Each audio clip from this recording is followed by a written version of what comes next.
I don't think you're ever going to see a tag team division in NXT like you did for, I would say, from 2015 all the way to 2020 pre-pandemic. You can make arguments for some teams that were just on the cusp of that as well, such as the Ascension and the Lucha Dragons. They were kind of near the end of their NXT runs when this 2015 to 2020 pre-pandemic era started. But they still made their impact, especially the Ascension, who were the longest reigning tag team champions until the Lucha Dragons dethroned them, actually. But man, you list off some of the teams that NXT had from that time frame for 5 years nearly. There was no brand in wrestling, period. And that does include the main rosters on Raw and SmackDown, especially them. There was not another organization that could hold a candle to NXT's tag team division from 2015 to 2020. Let me just list you some of the tag teams that we had in that time frame. Enzo and Big Cass, arguably the most popular team from the fans' perspective during that time.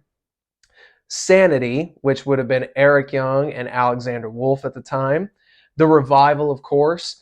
TM61. American Alpha, which I don't think some people really remember them until you go back and watch their NXT stuff. They were amazing. The Vaudevillains, Simon Gotch and Aiden English, were an amazing team. Blake and Murphy with Alexa, another great team.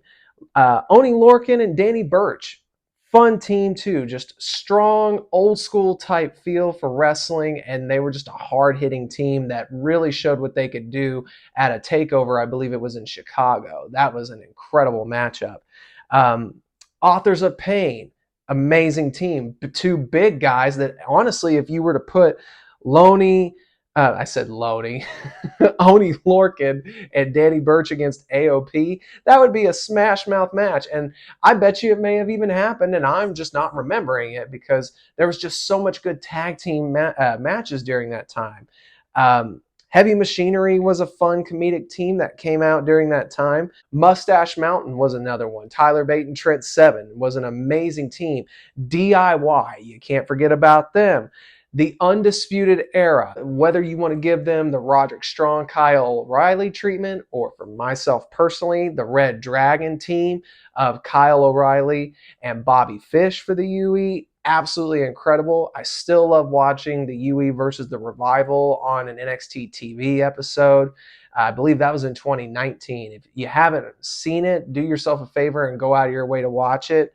And then finally, the last team I could think of that really capped off this time frame, the Broserweights. Matt Riddle and Pete Dunne, just an unbelievable roster of talent during a 5-year period. It amazes me how many teams came about during that time and how so many of them actually would either go on to become successes on the main roster or even outside of WWE. There's been success for some of these guys. But I don't think there was another period of wrestling that was maybe longer or that was much as entertaining as what the tag team division of NXT was from that 2015 to 2020 period.